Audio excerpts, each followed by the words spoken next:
জানিয়েছে এই মুহূর্তের খবর। করোনা জীবাণুতে আক্রান্ত হলেন প্রাক্তন রাষ্ট্রপতি প্রণব মুখার্জি। এদিন তিনি নিজেই সামাজিক মাধ্যমে এই খবর জানান। গত কয়েকদিনে ওনার সংস্পর্শে আসা লোকজনকে তিনি আইসোলেশনে থাকার পরামর্শ দিয়েছেন আর করোনা পরীক্ষা করিয়ে নেওয়ার কথা বলেছেন। প্রাক্তন রাষ্ট্রপতির দ্রুত আরোগ্য কামনা করেছেন অনেক রাজনৈতিক ব্যক্তিত্ব। উদয়পুর বিদ্যালয় পরিদর্শন অফিসের ভেতরে এক যুবকের মৃতদেহ উদ্ধার। মৃতের নাম জয়দীপ দাস, বয়স আনুমানিক 19 বছর। জানা গেছে যুবকের বাড়ি ওই এলাকায়। রবিবার রাত থেকে সে নিখোঁজ ছিল। পরিবারের লোকজনই এদিন দুপুরে তার ঝুলন্ত মৃতদেহ দেখতে পায়। যুবকের বাড়ি ওই এলাকাতেই। পুলিশ মৃতদেহ উদ্ধার করে ময়নাতদন্তের জন্য পাঠায়।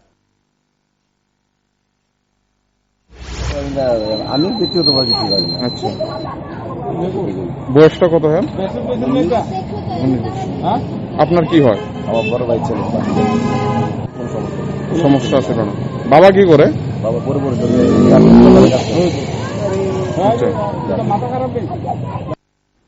রবিবার গভীর রাতে ভয়ঙ্কর ঘটনা কুমারঘাটের বিদ্যাসাগর সেতুর নিচে। রাতে এলাকাবাসী দেখতে পায় জনৈক ব্যক্তি উলঙ্গ অবস্থায় মনু নদীতে হাত পা বাঁধা অবস্থায় পড়ে আছে।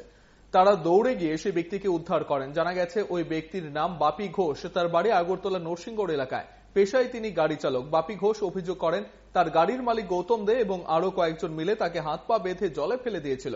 রবিবার রাতে পুলিশকে ঘটনা জানানো হয়। সোমবার দুপুর পর্যন্ত পুলিশ গৌতম দে সহ দুজনকে আটক করতে সক্ষম হয়। কি কারণে বাপি ঘোষকে হত্যার চেষ্টা করা হয়েছে তা এখনো স্পষ্ট নয়।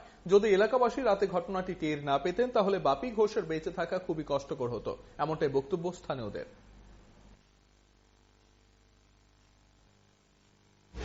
গতকালকে রাত্রে অনুমানিক 1-1:30টার দিকে কে বা কারা একটা বলরো গাড়ির দিকে আনিয়া এদিকে দুজের দিকে হাত পা বাঁধিয়া দুজের দিকে চলে থেকে দিচ্ছে। ছেলেটার চেষ্টা করতে আমরা এলাকার সবাই আসছে যে তারা মানে উদ্ধার করে নিয়ে আসছি। তো ছেলেটারা জিজ্ঞাসা করলাম বাড়ি বই যে আগরতলা নরসিংগড়। তো এটা সম্ভবত 82 গাড়ি থেকে তুলিয়া নিয়া এখানে জলের মধ্যে ফেলাইছি। আমরা তো রাত্রিবেলা তুলিয়া নিয়ে পুলিশ কল করিয়া পুলিশের হ্যান্ডওভার করিয়া দিচ্ছি। এখন প্রশাসন জানি।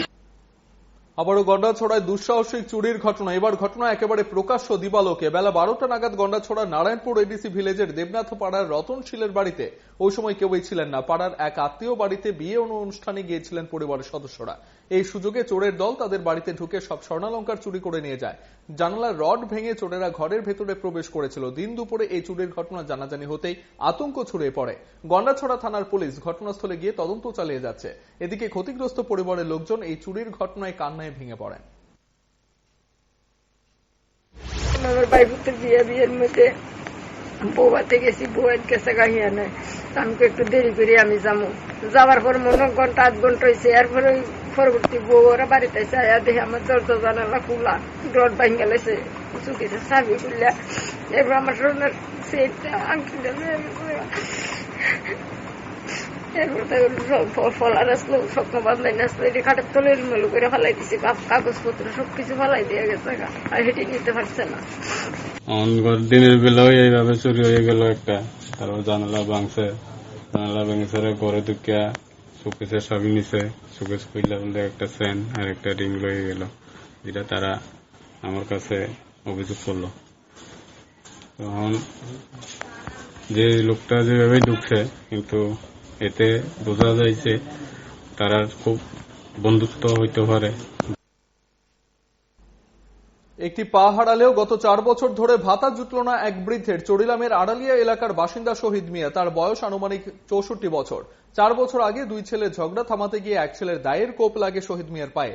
তারপরেই তাকে পা হারাতে হয়। শহীদ মিয়াকে 70% দিব্যাঙ্গজন বলে শংসাপত্র দেওয়া হয়, কিন্তু এখনো তিনি বয়স্ক ভাতা কিংবা দিব্যাঙ্গজন ভাতা পাননি। শহীদ মিয়ার স্ত্রী কোন রকম ভাবে লাকড়ি বিক্রি করে দুজনের সংসার চালাচ্ছেন। যদি তাদের জন্য ভাতার ব্যবস্থা হয় তাহলে কিছুটা হলেও সমস্যা খানিকটা লাঘব হবে, কিন্তু এই 4 বছরের মধ্যে অনেকের কাছে গিয়েও শহীদ মিয়ার ভাগ্যে ভাতা জুটেনি।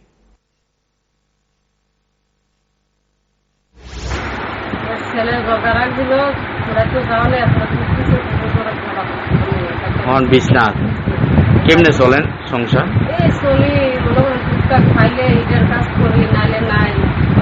মানে আজকে ধরো অসহায় আছে। বাতাটা হয়েছে নি? না না, বাতাও হইতে আছে না, 2বার জমা দিচ্ছি। আচ্ছা, হয়েছে না। একবার দিলাম এই সরকার টাকা, হয়েছে না। এরপরে এই সরকার আর করে দিচ্ছি, হয়েছে না। লকডাউনের অজুহাত দিয়ে গ্রাহকদের পকেট কাটছে বিদ্যুৎ নিগম। এই অভিযোগ এনে ক্ষুব্ধ গ্রাহকরা মধুপুর বিদ্যুৎ নিগম কার্যালয়ে ঘেরাও করে রাখে। আগে যেখানে 3 টাকা 34 পয়সা প্রতি ইউনিট বিল উঠত, সেখানে 7 টাকা 20 পয়সা উঠছে। গ্রাহকরা বর্ধিত বিল নিয়ে আধিকারিকদের প্রশ্ন করলে তা নিয়ে কোনো সদুত্তর দিতে পারেনি। উত্তেজিত জনতা দাবি করেন আগের মতোই যেন বিল প্রদান করা হয়। লকডাউন পরিস্থিতিতে অনেকেই উপার্জনহীন অবস্থায় রয়েছে, তার মধ্যে বিদ্যুৎ বিল হাতে পেয়ে বিপাকে পড়তে হচ্ছে তাদের। সমস্যা আমাদের গত 4 মাস ধরে বিল করছে না, না করাতে 1 লক্ষ ইউনিটটা এসে আগে যে ইউনিটটা আসলো 3 টাকা 60 পয়সা আর 5 টাকা আর 6 টাকা, এটা 4 মাস বিল না করাতে এটা হয়ে গেছে 5 টাকা 6 টাকা 60 টাকা। মানে আমাদের এই বাড়তি টাকাটা দেওয়া লাগতেছে। এটা অন্যায় করবো তারা, ভুল করবো তারা। এটা কার ভুল হয়েছে? এটা মনে হয় ইলেকট্রিক ডিপার্টমেন্টের ভুল, তারা গেছে না গেলে। আগে আমরা যে মিটারে যে ভাবে নিত ঠিক ওইভাবে নিতে, তারা কইছে না যেমনি কাগজ আছে। ধর্মনগর থেকে করোনা পরীক্ষা নমুনা নিয়ে আগরতলার জিবি হাসপাতালে আসা কর্মীদের কাণ্ডকীর্তি ঘিরে হতবাক হয়ে পড়েন অনেকে। রবিবার রাতে দেখা যায় জিবি হাসপাতাল চত্বরে একজন কর্মী নেশায় বুঁদ হয়ে মাটিতে পড়ে আছেন। এমনকি তারা যে গাড়ি নিয়ে এসেছিল তার ভেতরে মদের বোতল, গাড়ি চালক সহ অন্যরাও নেশা সেবন করেছিল বলে অভিযোগ। এখন প্রশ্ন উঠছে, এইসব কাজের জন্য যাদের পাঠানো হচ্ছে তা তারা সঠিকভাবে পালন করছে কিনা। আপনার হাফলং, হ্যাঁ ধর্মনগর হাফলং। কি লিখাইছেন এখানে? স্যাম্পল নিয়ে আইছি, কিসের? ওই করোনার টেস্টিং এর স্যাম্পল। কতজন আইছেন আপনারা? তো 4 জন। কি কারণে আটকেছে আপনাদেরকে এখানে টিএসআর পুলিশ? ওই তো তাই নাই মারছে একটু এর লাগে, মানে আটটাইতে। কি লিগা মারছে? কি মারছে? তাই নিয়ে দিকে নাই। কর না, আপনি তো গাড়ি চালক, করোনার স্যাম্পল নিয়ে আইছেন। তারা একটু খাইছে মনে হয়, তাই নে গাড়ির মধ্যে? না না, বাইরে খাইছে। তো আপনার গাড়ির মধ্যে তো নেশা সামগ্রী জিনিস পাওয়া গেছে, এমনকি আপনারা অ্যালকোহল খাইতেছেন গাড়ি চালানো অবস্থায়। এটা মনে হয় আসলো আগের আসিল। 1942 সালের 9 আগস্ট ভারত ছাড় আন্দোলন সংগঠিত হয়েছিল। তাই 9 আগস্টে দেশের বাছাই করা স্বাধীনতা সংগ্রামীদের রাষ্ট্রপতি বিশেষভাবে সম্মানিত করেন। এবার সেই সম্মান পেলেন রাজ্যের স্বাধীনতা সংগ্রামী অনাদি রঞ্জন সেন। 94 বছর বয়সে এই সম্মান পেয়ে তিনি আবেগাপ্লুত হয়ে পড়েন। ইন্দ্রনগর শিক্ষানিকেতন স্কুল সংলগ্ন বাড়িতে গিয়ে তার হাতে রাষ্ট্রপতির বার্তা, মানপত্র, শাল ও পুষ্পস্তবক তুলে দেন পশ্চিম জেলার অতিরিক্ত জেলাশাসক অসীম সাহা। গুরুত্বপূর্ণ একটি সম্মান এভাবে দায়সারাভাবে তুলে দেওয়ায় প্রশ্ন উঠছে বিভিন্ন মহলে।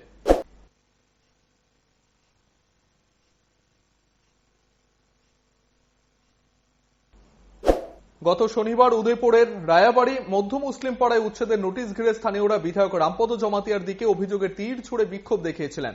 এই ঘটনার প্রতিক্রিয়া দিতে গিয়ে বিধায়কের স্পষ্ট বক্তব্য, এটা পরিকল্পিত চক্রান্ত। বিরোধীরা বিধায়ক এবং শাসক দলের নামে কুৎসা ছড়ানোর লক্ষ্যে এই চক্রান্ত করেছে। এই ঘটনার সাথে কোনোভাবেই দল কিংবা তিনি জড়িত ছিলেন না বলে জানিয়েছেন। এই ধরনের ঘটনায় যারা সাম্প্রদায়িক সুরসুরি দেওয়ার চেষ্টা করছেন তাদের বিরুদ্ধে সরকার কঠোর ভূমিকা গ্রহণ করবে বলেও জানান তিনি।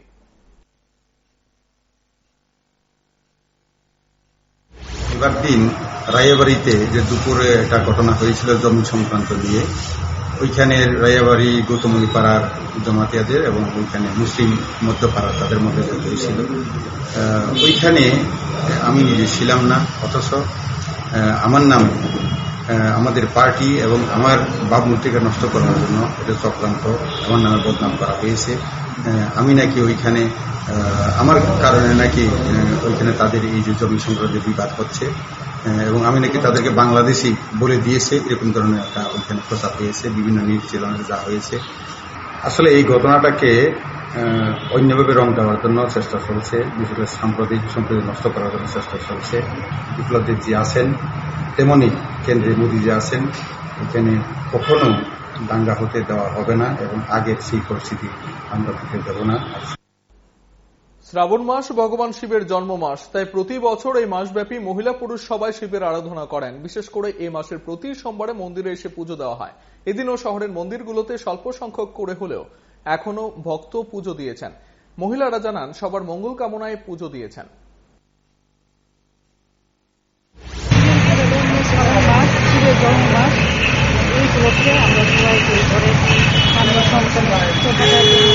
আর যে মহামারী একটা করোনা ভাইরাস সবাইকে সুস্থ থাকে এই কামনা করে আমরা ওই তো সবাই ফ্যামিলি সবাই মঙ্গলের জন্য দেশের লেগে আমরা সবাই লেগে আমরা সেটা বাবার কাছে আমরা কামনা করি সবাই যাতে মঙ্গল থাকে সবাই যাতে করোনা থেকে মুক্তি পায় তার জন্য আমরা করি। এবার করোনা পরিস্থিতির কারণে শ্রীকৃষ্ণের জন্মাষ্টমীতে বিশেষ কোনো অনুষ্ঠান হচ্ছে না। শ্রীকৃষ্ণ মন্দিরের পুরোহিত জানান এবার শুধুমাত্র নিয়ম রক্ষার জন্য অধিবাস এবং পুজো হবে। সেখানে ভক্তদের সমাগমের অনুমতি নেই। আগামী মঙ্গলবার অধিবাস হবে, বুধবার রাত 12:30টায় জন্মাষ্টমীর পুজো অনুষ্ঠিত হবে। এই বছর আমাদের কৃষ্ণের জন্মাষ্টমী পূজা করোনার কারণে ঠিকভাবে আমাদের পালন করা কোনো অনুষ্ঠান হবে না। আর আমাদের শুধু শ্রীকৃষ্ণের জন্মাষ্টমীর পূজা আগামী মঙ্গলবার দিন অধিবাস হবে, আর বুধবার দিন রাত্রে 12:30টায় কৃষ্ণের পূজা হবে। শ্রীকৃষ্ণের জন্মাষ্টমী পূজা হবে রাত্রে 12টার পরে। না, করোনার কারণে মানুষ আসতে পারবে না। যতটুকু পাহাড়ি বাঙালিদের মধ্যে বিভেদ সৃষ্টি করার জন্য একটি মহল চেষ্টা চালিয়ে যাচ্ছে। তারাই কাঞ্চনপুরের স্বস্তি সমিতিকে ভেঙে দেওয়ার চেষ্টা করছে, এই অভিযোগ করেন স্বস্তি সমিতির কর্মকর্তারা। তারা জানান রবিবার এই বিষয়টি নিয়ে সমিতির সাধারণ সভা অনুষ্ঠিত হয়। সেখানে সবাই এক বাক্যে সহমত পোষণ করেন বিভেদকামী শক্তির পাতা ফাঁদে কেউ যেন পা না দেন। আমরা এক্সিকিউটিভ কমিটি তথা অন্যান্য যে আমাদের কমিটি একটি বর্ধিত আকারে একটি সভা হয়, সেই সভার মূল বিষয়টি ছিল কিছুদিন আগে আমাদের পাহাড়ি বাঙালির মধ্যে একটা বিভেদ সৃষ্টিকারী RSS নামধারী একটা সংস্থা, যেই সংস্থার নেম প্লেটে ছিল নির্মল দাস শাখা সম্পাদক এবং জয়ন্ত দেব সভাপতি। সেখানে একটি কলাম 5 নম্বর কলামে লেখা ছিল যে স্বস্তি সমিতিকে ভেঙে দিতে হবে এবং কাঞ্চনপুরে জাতি উপজাতি সম্প্রীতি যাতে গড়ে উঠে তার জন্যই দরকার, আর স্বস্তি সমিতি উন্নয়নমূলক কোনো কাজ করছে না। এই জাতি উপজাতির ফাটল ধরানোর যে চক্রান্ত, তাতে যাতে কেউ পা না দেয়। সরকারি অনুমোদনের পর সোমবার থেকে NSRCC-তে খেলোয়াড়দের অনুশীলন শুরু হয়েছে। তবে খেলাধুলার অনুশীলন এখনো শুরু হয়নি। ব্যক্তিগত খেলাধুলারই এখনো পর্যন্ত অনুশীলনের অনুমতি প্রদান করা হয়। এদিন থেকে NSRCC-তে টেবিল টেনিস, যোগা এবং জিমন্যাস্টিক্সের অনুশীলন শুরু হয়। উল্লেখযোগ্যদের মধ্যে রাজ্যের কৃতি সন্তান দীপা কর্মকারও এদিন থেকে অনুশীলন শুরু করেন। তারা জানান মার্চের পর থেকে সবাই বাড়িতেই সময় কাটিয়েছেন, ফের অনুশীলন শুরু করতে পেরে সবাই খুশি।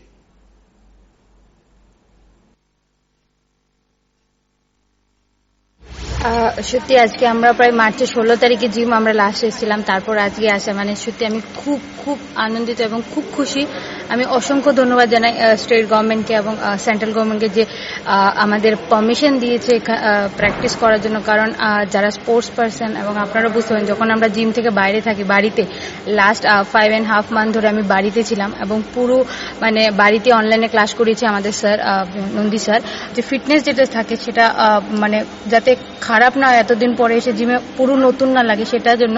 বাট আমি সত্যি খুব খুশি এবং আমি সবাইকে অসংখ্য ধন্যবাদ জানাবো আমাদের এই সুযোগ করে দেওয়ার প্র্যাকটিসের জন্য। অ্যাকচুয়ালি আমরা যেটা জানি, এই বছর তো কোনো কম্পিটিশন নেই, ডিসেম্বর অবধি কোনো কম্পিটিশন নেই এখন অবধি, যেটা আমাদের নলেজে আছে। ঠিক আছে, দেখা যাক যদি তার পরের বছর যদি কোনো রকম কম্পিটিশন আসে, তার জন্য আমরা অবশ্যই ফিট হব। আমাদের কাছে টাইম আছে। আমরা এখন জাস্ট ফিটনেসের পরে কিছুদিন পরে আমরা ইকুইপমেন্টসে আস্তে আস্তে উঠবো। অঙ্গনওয়াড়ি কর্মীদের মধ্যে মোবাইল ফোন বিতরণ করা হয় সোমবার। এদিন ডুকলি ব্লকের অনুষ্ঠানে উপস্থিত ছিলেন এলাকার বিধায়ক রামপ্রসাদ পাল, সদর মহকুমা শাসক অসীম সাহা সহ অন্যান্যরা উপস্থিত ছিলেন।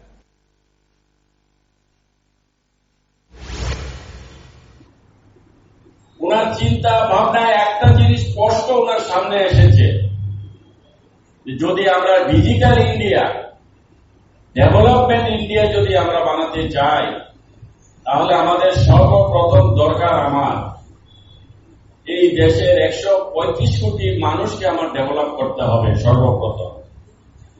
কারণ আমরা ডিজিটাল ইন্ডিয়া বানাবো শুধু আমাদের জন্য নয়, বর্তমান যুগের জন্য নয়, আমরা ডেভেলপমেন্ট ইন্ডিয়া বানাবো, শুধু আমরা যারা বর্তমানে যারা দেশ শাসন করছি, যারা আমরা রাজ্য শাসন করছি, যারা আমরা বিভিন্ন ভাবে আমরা আমাদের এই সমাজ ব্যবস্থাকে বা আমরা সরকার বা আমরা বিভিন্ন সামাজিক বিষয় হোক আমরা যারা পরিচালিত করছি,